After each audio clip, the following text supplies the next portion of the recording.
হরে কৃষ্ণ।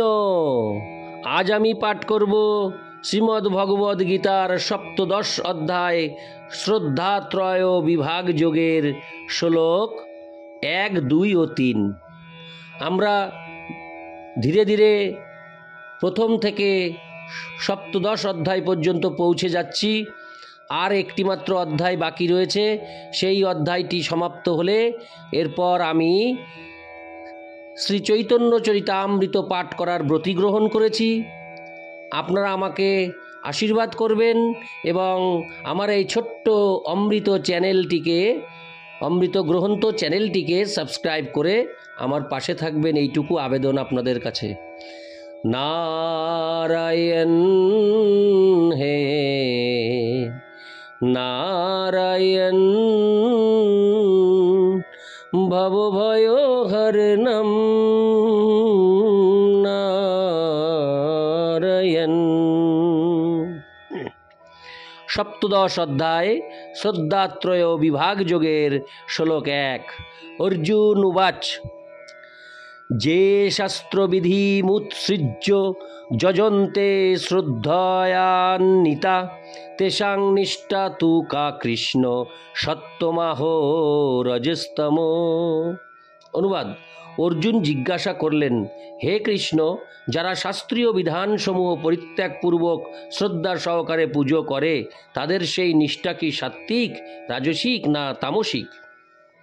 তাৎপর্য: চতুর্থ অধ্যায়ের 69তম শ্লোকে বলা হয়েছে যে কোনো বিশেষ ধরনের আরাধনার প্রতি শ্রদ্ধাবান হলে কালক্রমে জ্ঞানের স্তরে উন্নীত হয়ে পরম শান্তি ও সমৃদ্ধির সর্বোচ্চ সিদ্ধির স্তর লাভ করা যায়। ষোড়শ অধ্যায়ের সিদ্ধান্তে বলা হয়েছে যে যারা শাস্ত্র নির্ধারিত বিধির অনুশীলন করে না তাদের বলা হয় অসুর এবং শ্রদ্ধা সহকারে শাস্ত্রবিধির অনুশীলনকারীদের বলা হয় সুর বা দেব। এখন প্রশ্ন হচ্ছে, কেউ যদি শ্রদ্ধা সহকারে শাস্ত্র বহির্ভূত কোনো নীতির অনুশীলন করে তার কি অবস্থা হয়? অর্জুনের মনের এই সংশয় শ্রীকৃষ্ণকে দূর করতে হবে।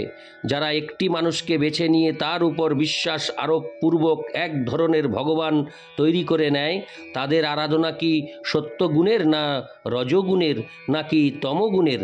ওই ধরনের মানুষরা কি জীবনে সিদ্ধি লাভের পর্যায়ে উন্নীত হয়? তাদের পক্ষে কি যথার্থ জ্ঞান লাভ করে পরম সিদ্ধির স্তরে উন্নীত হওয়া সম্ভব? যারা শাস্ত্রবিধির অনুশীলন করে না কিন্তু শ্রদ্ধা সহকারে বিভিন্ন দেবদেবীর ও মানুষের পূজা করে, তারা কি তাদের প্রচেষ্টার মাধ্যমে সাফল্যমণ্ডিত হতে পারে? অর্জুন শ্রীকৃষ্ণকে এই সমস্ত প্রশ্ন জিজ্ঞাসা করেছেন। ইতি শ্লোক 1। শ্লোক 2। শ্রী ভগবান উবাচ ত্রিবিধা ভবতি শ্রদ্ধা দেহিনাং স্বভাবজা সাত্ত্বিকী রাজসী চৈব তামসী চেতি তাং শৃণু। অনুবাদ: শ্রী ভগবান বললেন, দেহীদের স্বভাবজনিত শ্রদ্ধা 3 প্রকার: সাত্ত্বিকী, রাজসী ও তামসী। এখন সেই সম্বন্ধে শ্রবণ করো। তাৎপর্য: যারা শাস্ত্রের বিধিনিষেধ সম্বন্ধে অবগত হওয়া সত্ত্বেও আলস্য বা বৈমুখ্যবশত এই সমস্ত বিধিনিষেধ অনুশীলন করে না, তারা জড় প্রকৃতির বিভিন্ন গুণের দ্বারা পরিচালিত হয়। তাদের পূর্বকৃত সত্যগুণ, রজগুণ অথবা তমগুণ আশ্রিত কর্ম অনুসারে তারা বিশেষ ধরনের স্বভাবপ্রাপ্ত হয়। প্রকৃতির বিভিন্ন গুণের সঙ্গে জীবের সংসর্গ চিরকাল ধরেই চলে আসছে। যেহেতু জীবসত্তা জড় প্রকৃতির সঙ্গে সংশ্লিষ্ট হয়ে আছে, সেই জন্য জড় গুণের সঙ্গে তার আসঙ্গ অনুসারে সে বিভিন্ন ধরনের মানসিকতা লাভ করে থাকে। কিন্তু যদি সে কোনো সদ্গুরুর সঙ্গ লাভ করে এবং তার নির্দেশিত অনুশাসনাদি ও শাস্ত্রাদি মেনে চলে, তাহলে তার স্বভাব পরিবর্তন হতে পারে।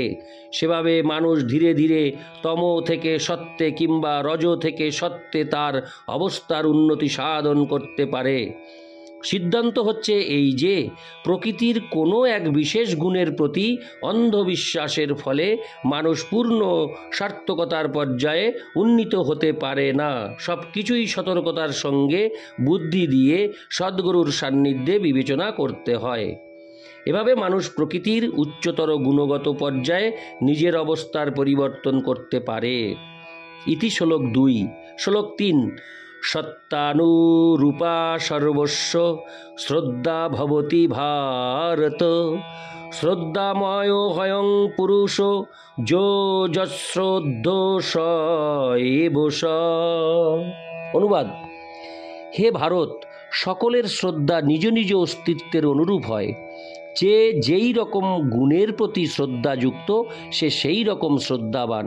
তাৎপর্য: প্রতিটি মানুষেরই, সে যেই হোক না কেন, কোনো বিশেষ ধরনের শ্রদ্ধা থাকে, কিন্তু তার স্বভাব অনুসারে সেই শ্রদ্ধা সাত্ত্বিক, রাজসিক অথবা তামসিক বলে বিবেচিত হয়।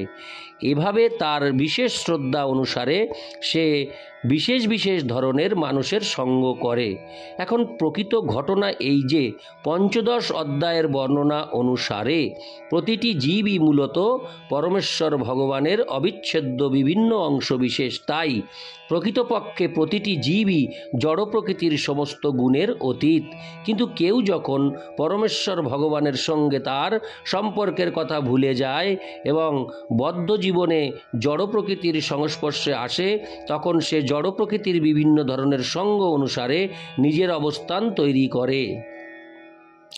তার ফলে তার তৈরি হওয়া কৃত্রিম বিশ্বাস ও উপাধি জড়জাগতিক। যদিও কেউ কতকগুলি সংস্কার বা ধারণার বশবর্তী হয়ে পরিচালিত হতে পারে, কিন্তু প্রকৃতপক্ষে সে নির্গুণ বা গুণাতীত। তাই পরমেশ্বর ভগবানের সঙ্গে তার সম্পর্কের পুনঃপ্রতিষ্ঠা করার জন্য তাকে তার সঞ্চিত জড় কলুষ থেকে মুক্ত হতে হবে। সেটি নির্ভয়ে ভগবানের কাছে ফিরে যাওয়ার একমাত্র পন্থা কৃষ্ণ ভাবনামৃত। কৃষ্ণ ভাবনায় স্থিত হলে সুনিশ্চিতভাবে সিদ্ধ স্তরে অধিষ্ঠিত হওয়া সম্ভব হবে। কিন্তু কেউ যদি আত্মজ্ঞান লাভের এই পন্থা অবলম্বন না করে, তাহলে সে অবশ্যই জড় প্রকৃতির গুণের দ্বারা প্রভাবিত হয়ে পরিচালিত হবে। এই শ্লোকে শ্রদ্ধা অর্থাৎ বিশ্বাস কথাটি খুবই গুরুত্বপূর্ণ। শ্রদ্ধা অথবা বিশ্বাসের প্রথম উদয় হয় সত্যগুণের মাধ্যমে। কারো শ্রদ্ধা দেবদেবীর প্রতি অথবা মন গড়া কোনো ভগবান কিংবা কোনো রকম অলিক কল্পনার প্রতি থাকতে পারে। এই যে দৃঢ় বিশ্বাস, তা জড় জগতের সত্যগুণের কর্ম থেকে উদ্ভূত হয়। কিন্তু জড়জাগতিক জীবনে কোনো কর্মই পরিপূর্ণভাবে পরিশুদ্ধ নয়। সেগুলি মিশ্র প্রকৃতির, সেগুলি শুদ্ধ সত্য গুণ সম্পন্ন হয় না। শুদ্ধ সত্য হচ্ছে অপ্রাকৃত। সেই শুদ্ধ সত্ত্বে পরমেশ্বর ভগবানের যথার্থ প্রকৃতি উপলব্ধি করতে পারা যায়। কারো শ্রদ্ধা যতক্ষণ পর্যন্ত না শুদ্ধ সত্ত্বে প্রতিষ্ঠিত হচ্ছে, ততক্ষণ পর্যন্ত তা জড় প্রকৃতির যে কোনো গুণের দ্বারা কলুষিত হতে পারে। জড় প্রকৃতির কলুষিত গুণগুলি হৃদয়ে বিস্তার লাভ করে। অতএব জড় প্রকৃতির বিশেষ কোনো গুণের সংস্পর্শে হৃদয়ের স্থিতি অনুসারে জীবের শ্রদ্ধার প্রকাশ হয়। এটি বুঝতে হবে যে কারো হৃদয়ে যদি সত্যগুণের দ্বারা প্রভাবিত থাকে, তাহলে তার শ্রদ্ধা হবে সাত্ত্বিক। আর হৃদয়ে যদি রজগুণের দ্বারা প্রভাবিত থাকে, তাহলে তার শ্রদ্ধা হবে রাজসিক। আর তার হৃদয় যদি তমগুণের দ্বারা প্রভাবিত থাকে বা মোহাচ্ছন্ন থাকে, তাহলে তার শ্রদ্ধাও হবে সেই রকম কলুষিত। এভাবে এই জগতে আমরা ভিন্ন ভিন্ন রকমের শ্রদ্ধা ও বিশ্বাস দেখতে পাই এবং ভিন্ন ভিন্ন বিশ্বাসের থেকে বিভিন্ন ধর্মের উদয় হয়েছে। ধর্ম বিশ্বাসের যথার্থ তত্ত্ব শুদ্ধ সত্যে অধিষ্ঠিত, কিন্তু হৃদয় কলুষিত হয়ে পড়ার ফলে ভিন্ন ভিন্ন ধর্ম বিশ্বাসের উদয় হয়। তাই ভিন্ন ভিন্ন বিশ্বাস অনুসারে ভিন্ন ভিন্ন উপাসনা পদ্ধতির উদ্ভব হয়। ইতি শ্লোক 3।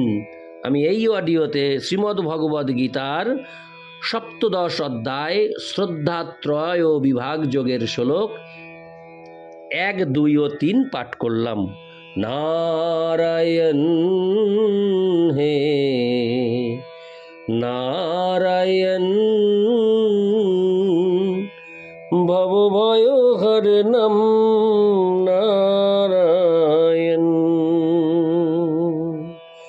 লক্ষ্মীকান্তম কমলনয়নম মঙ্গলচরণম নারায়ণ নারায়ণ হে নারায়ণ ভবভয়হরণম নারায়ণ নারায়ণ হে নারায়ণ ভবভয়হরণম নারায়ণ নারায়ণ হে নারায়ণ ভবভয়হরণম নারায়ণ।